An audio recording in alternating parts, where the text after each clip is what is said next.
Les ascenseurs font partie de notre quotidien, mais parfois, ils deviennent le théâtre de tragédies. Dans cette vidéo, nous allons découvrir 5 histoires vraies d'accidents d'ascenseurs ayant entraîné la mort. Ces événements nous rappellent les dangers cachés des appareils que nous utilisons. Le matin du 16 août 2003, l'hôpital Christus Saint-Joseph de Houston, au Texas, était en pleine activité. Parmi le personnel se trouvait le docteur Hitoshi Christopher Nikaido, un interne en chirurgie qui aspirait à devenir médecin missionnaire. Les ascenseurs de l'hôpital, dont le numéro 14, étaient récemment passés en maintenance et ce dernier était hors service depuis 4 jours. L'assistante médicale, Karine Léa Steinau, qui avait évité l'ascenseur numéro 14 pendant les réparations, remarqua que le panneau hors service avait disparu. Soulagée, elle décida de le prendre car ses longues gardes rendaient l'utilisation des escaliers épuisante. Le docteur Nikaido, également présent, demanda si l'ascenseur fonctionnait. Après confirmation, il entra juste derrière Steinau. Mais au moment où il pénétra dans la cabine, les portes se refermèrent brutalement sur lui. Les ascenseurs sont censés rouvrir lorsqu'ils détectent un obstacle, mais cette fois, les portes ne se rouvrirent pas. Piégé au niveau des épaules, Nikaido fut écrasé alors que l'ascenseur se mettait en mouvement. La force de l'accident fut telle que son corps resta coincé dans la gaine de l'ascenseur, tandis que sa tête demeurait à l'intérieur, sous les yeux horrifiés de Steinau. Paniqué et traumatisé, Steinau tenta frénétiquement d'arrêter l'ascenseur en appuyant sur tous les boutons. L'ascenseur finit par s'arrêter 4 pieds, sous le 5e étage, mais il fallut plus d'1 heure au secours pour la libérer. Plus tard, elle raconta aux autorités qu'elle était hantée par le regard du docteur Nikaido lors de cette tragédie. Le cas du docteur Nikaido n'était pas isolé. Quelques années plus tôt, un jeune ouvrier du bâtiment à Dallas avait connu une fin similaire en vérifiant l'emplacement d'une gaine d'ascenseur lorsqu'un ascenseur en descente l'écrasa mortellement. 1 mois avant l'incident du docteur Nikaido, Lache Brown, un homme de 76 ans, se trouva la mort dans un hôpital de la Nouvelle-Orléans lorsqu'un ascenseur chuta soudainement. En septembre 1994, une femme nommée Pamela Scott s'était grièvement blessée au genou en chutant à cause d'un ascenseur mal aligné avec le sol. Les inspecteurs l'avaient immédiatement déclaré dangereux et mis hors service. En novembre de la même année, un autre ascenseur, le numéro 15, provoqua des blessures à Cecil Wilcox en s'arrêtant 6 pouces sous le niveau du sol, la faisant tomber et se blesser au dos, au genou et à l'épaule. Le décès tragique du docteur Nikaido attira une attention particulière sur le manque d'entretien des ascenseurs de l'hôpital. Les enquêteurs découvrirent que l'ascenseur numéro 14 n'avait pas été inspecté depuis plus d'1 mois après la date prévue pour son contrôle annuel. Ron Steele, l'inspecteur en chef des ascenseurs de l'État, releva 22 violations du code de sécurité dans la salle des machines de l'ascenseur, notamment la présence de chiffons gras, des connexions électriques à nu et l'absence d'un dispositif de protection du générateur. Pire encore, des fils mal connectés permettaient à l'ascenseur de fonctionner avec les portes ouvertes, le trompant en lui faisant croire qu'elles étaient fermées. Le traumatisme vécu par Steinau était indescriptible. Cet accident déclencha une vague de critiques sur la sécurité des ascenseurs, notamment dans les hôpitaux où un entretien rigoureux est vital. Au Texas, les accidents d'ascenseurs sont bien plus fréquents qu'on ne l'imagine. L'année précédant l'accident du docteur Nikaido, l'État avait recensé 256 incidents liés aux ascenseurs et escalators. Au cours des 4 dernières années, 4 décès avaient été enregistrés, notamment parmi des ouvriers du bâtiment victimes de mouvements imprévus d'ascenseurs à Fort Worth et San Antonio. Des témoignages contradictoires rendirent la compréhension des derniers instants du docteur Nikaido encore plus complexe. Le docteur Canaan L. Harris affirma que Nikaido avait tenté de maintenir les portes ouvertes avec ses bras et sa jambe. L'avocat de la famille, Howard Nation, remit en question la version de Harris, soulignant l'absence de contusion sur la jambe du défunt. Après le rapport du bureau du médecin légiste du comté de Harris concluant à des blessures causées par un choc violent, une plainte fut déposée contre le fabricant de l'ascenseur et l'équipe de maintenance, mettant en lumière la négligence et les manquements ayant conduit à cette tragédie. Cet événement tragique rappela brutalement la nécessité de protocoles de sécurité stricts et d'un entretien régulier pour éviter d'autres accidents similaires. Le 6 janvier 1995, par une matinée froide dans le Bronx, À New York, James Godfrey Chenot, un vétéran de la guerre du Vietnam âgé de 55 ans et employé de longue date dans un centre d'aide sociale, se préparait pour son service au Kingsbridge Welfare Center. En arrivant au bâtiment vers 9 h du matin, il rejoignit les employés et visiteurs qui commençaient leur journée dans un immeuble connu pour ses problèmes d'infrastructure, notamment ses ascenseurs vétustes et fréquemment défectueux. Ce matin-là, James se retrouva avec un groupe de personnes attendant l'ascenseur. Celui-ci avait pourtant passé une inspection en novembre 1994, mais les employés avaient signalé à plusieurs reprises des dysfonctionnements comme des pannes récurrentes et des cas de blocage. Malgré ses inquiétudes, James entra calmement dans l'ascenseur qui suscitait tant d'appréhension parmi le personnel. Dès le départ, quelque chose sembla anormal lorsque l'ascenseur se mit en mouvement. En approchant du 2e étage, il s'arrêta brusquement sans s'aligner correctement avec le plancher, s'immobilisant légèrement au-dessus du niveau de l'étage et créant un écart dangereux. Lorsque les portes s'ouvrirent, révélant ce décalage, l'inquiétude s'intensifia parmi les passagers. Toujours reconnu pour son esprit d'entraide, James prit l'initiative d'aider les autres à sortir en toute sécurité. Il se positionna entre l'ascenseur et le 2e étage, maintenant les portes ouvertes avec son dos. Il parvint à aider une femme à sortir, mais alors qu'un autre passager eut le pied coincé, James se précipita pour lui venir en aide. C'est alors que l'ascenseur se mit soudainement à monter, alors que les portes étaient encore ouvertes. Tragiquement, James se retrouva coincé entre les étages, son corps chutant dans le hall en contrebas, tandis que sa tête restait à l'intérieur de la cabine. L'un des passagers déclara plus tard « Je n'arrive pas à me l'ôter de l'esprit. Sa tête était là, mais son corps n'y était plus. Il avait encore ses écouteurs de Walkman sur les oreilles. » Cette image marqua profondément ceux qui survécurent et assistèrent à cette tragédie. Connu pour sa gentillesse et son calme, il était une figure respectée au centre d'aide sociale. Sa mort brutale et tragique plongea tout le personnel dans le deuil et la colère, d'autant plus que beaucoup savaient que les problèmes d'ascenseur du bâtiment étaient récurrents. Un réparateur devait justement intervenir sur les ascenseurs ce jour-là. Mais son arrivée fut trop tardive pour éviter ce drame. Ce dysfonctionnement ne fit que souligner la nécessité de protocoles de sécurité plus stricts. Après la disparition de James, il devint évident que les efforts d'entretien avaient été insuffisants, et ce, malgré une inspection de sécurité effectuée seulement 2 mois auparavant. L'incident déclencha une remise en question plus large de la sécurité des ascenseurs, mettant en cause le département des bâtiments de la ville. Comment un tel drame avait-il pu se produire malgré l'historique de panne et les avertissements répétés? Cet accident, bien que tragique, n'était pas un cas isolé, mais il mit en lumière les dangers mortels d'un manque de vigilance et d'entretien. James fit preuve de courage et de dévouement en cherchant à aider les autres. Sa mort rappela avec force l'urgence de renforcer les réglementations de sécurité et d'améliorer les normes d'entretien pour éviter que de telles tragédies ne se reproduisent. Ce drame bouleversant souligna l'importance des inspections régulières et du strict respect des protocoles de maintenance afin de garantir la sécurité des lieux du quotidien. Le 3 juin 2006, à Tokyo, au Japon, Hirosuke Ichikawa, un adolescent de 16 ans, venait de terminer son entraînement de baseball habituel et rentrait chez lui. Il vivait avec sa famille dans le complexe de logement public City Heights Takeshiba, situé dans l'arrondissement de Minato. Passionné de baseball et plein de vie, il était impatient de partager les moments forts de sa journée avec sa mère, Masako. Hirosuke prit l'ascenseur pour rejoindre leur appartement au 12e étage. Alors qu'il faisait marche arrière pour sortir son vélo, l'ascenseur subit une défaillance soudaine.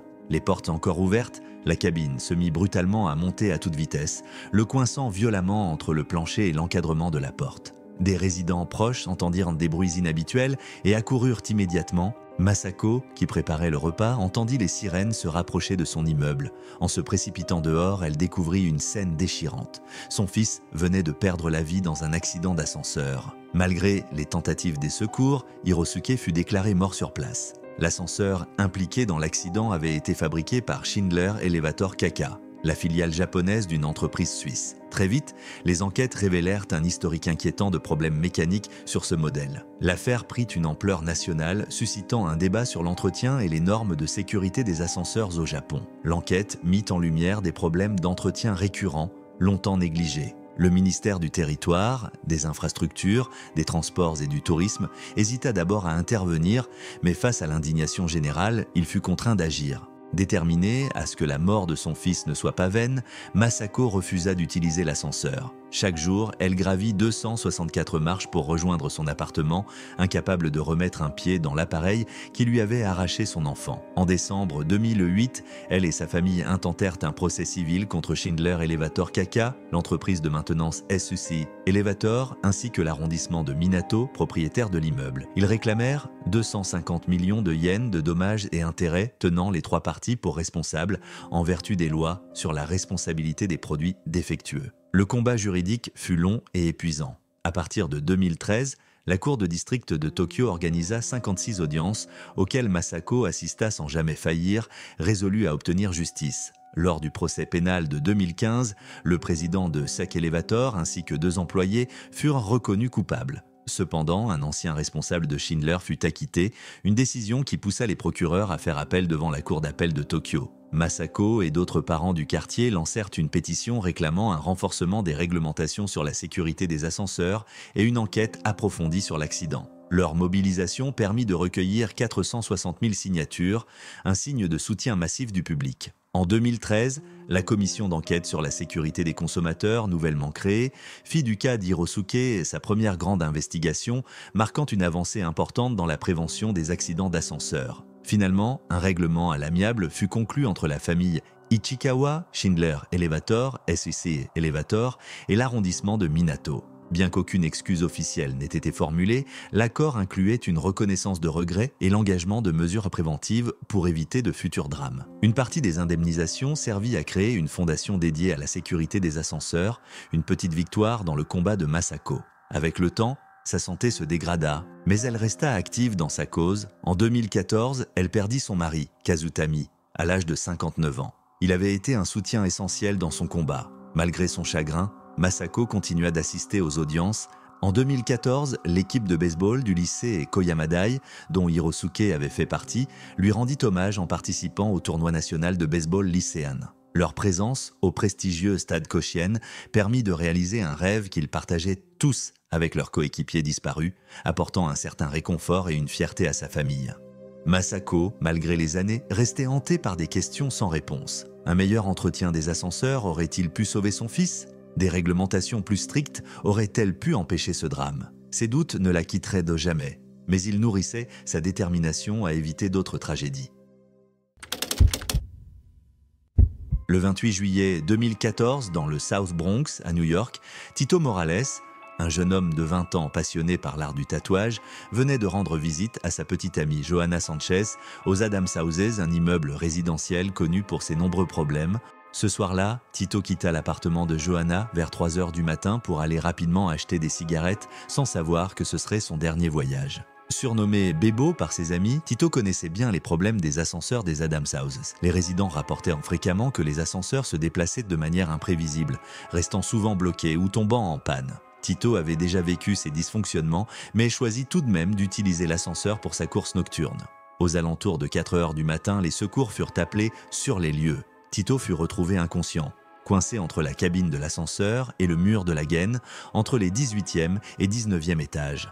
La scène fut décrite comme dévastatrice, et il fut déclaré mort sur place. Initialement, la New York City Housing Authority confia l'enquête au département de police de New York, NYPD. Les premiers rapports suggérèrent que Tito aurait pu pratiquer le surf d'ascenseur, une activité dangereuse consistant à monter sur le toit des cabines en mouvement, souvent comparé à un tour de montagne russe, mais avec des risques bien plus graves. Cependant, Johanna raconta plus tard que Tito avait utilisé l'ascenseur de manière normale. Elle expliqua que l'ascenseur s'était arrêté, piégeant Tito, qui avait alors grimpé sur le toit pour tenter de s'échapper. Malheureusement, l'ascenseur se remit en marche de façon imprévisible, projetant Tito vers le haut, puis le bas, le coinçant entre la cabine et le mur de la gaine. Beaucoup avaient déjà été coincés dans les ascenseurs et, désespérés, avaient dû utiliser la trappe supérieure pour s'échapper.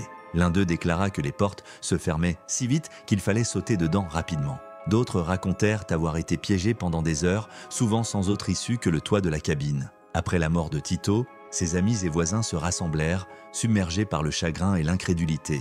Un ami se souvint avoir vu des ambulances vers 5 h du matin, pensant d'abord qu'il s'agissait d'un incendie. La triste réalité s'imposa lorsqu'ils apprirent qu'il s'agissait de Tito. La sœur de Johanna, également présente, assista à la scène tragique, se remémorant ses tentatives pour arrêter l'ascenseur et empêcher qu'il n'inflige davantage de blessures à Tito. Evangelita Pressinal, amie de Tito et résidente elle aussi, mentionna ses expériences avec les ascenseurs peu fiables, les qualifiant de dangereux. Un autre résident, Davis Lamont, raconta les fois où les portes refusaient de s'ouvrir ou où les ascenseurs bougeaient de manière erratique. La dernière inspection enregistrée des ascenseurs des Adams House remontait à janvier 2013, plus d'un an avant l'accident de Tito. Malgré les dysfonctionnements connus, ces ascenseurs continuaient à fonctionner, exposant les résidents à un danger quotidien. La mort prématurée de Tito est un rappel glaçant des périls associés au système d'ascenseurs défectueux. Sur les réseaux sociaux, les profils de Tito mettaient en avant ses talents d'artiste tatoueur, reflétant son engagement et sa maîtrise. Ses amis se souvenèrent de lui comme d'une personne humble et talentueuse. Son frère aîné partagea sa douleur sur Facebook, exprimant son incrédulité et son chagrin face à la perte soudaine de son cadet. Le jour de l'accident, environ 30 personnes se rassemblèrent pour assister à l'évacuation du corps de Tito. Avec amis et membres de la famille s'étreignant et pleurant, le cri déchirant d'une femme « Minigno, Minigno » résonna dans la foule, capturant la perte profonde ressentie par tous ceux qui connaissaient Tito. Le NYPD envisagea l'hypothèse que Tito avait tenté de passer du toit d'un ascenseur à un autre, mais aurait mal évalué la distance, ce qui conduisit à son encastrement entre la cabine et le mur de la gaine. Le bureau du médecin légiste fut chargé de déterminer la cause exacte du décès de Tito, bien que les circonstances soulignent les dangers inhérents à la manipulation ou aux tentatives d'évasion des systèmes d'ascenseurs défectueux. Le 7 novembre 2009, à Williamsburg, Brooklyn, New York, le batteur Gerhard Jerry Fuchs, 34 ans, assistait à une soirée caritative au 338 Berry Street, visant à récolter des fonds pour soutenir l'éducation des enfants défavorisés en Inde. Connu dans le monde du rock indépendant, Fuchs était apprécié pour son jeu de batterie avec des groupes comme Turing Machine, de Joan McLean et LCD Sound System. Cette nuit-là serait sa dernière.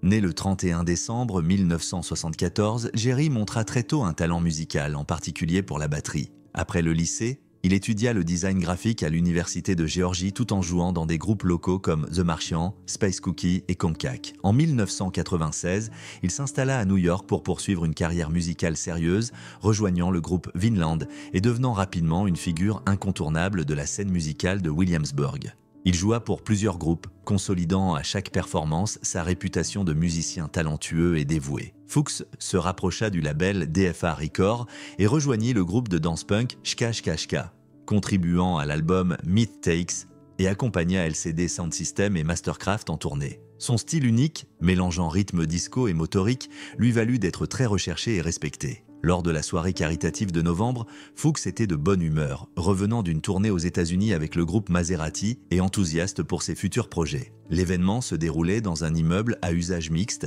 et plus tard dans la nuit, il se retrouva dans un ascenseur de service avec un autre invité. Dans la nuit du 8 novembre, l'ascenseur s'arrêta soudainement entre le 4e et le 5e étage. Fuchs et son ami discutèrent de la meilleure façon de sortir en toute sécurité. Après un moment, son ami sauta jusqu'au 5e étage sans problème. Mais lorsque Fuchs tenta de le suivre, ses vêtements s'accrochèrent à quelque chose, le faisant perdre l'équilibre et chuter tragiquement dans la gaine de l'ascenseur. Son ami appela immédiatement à l'aide.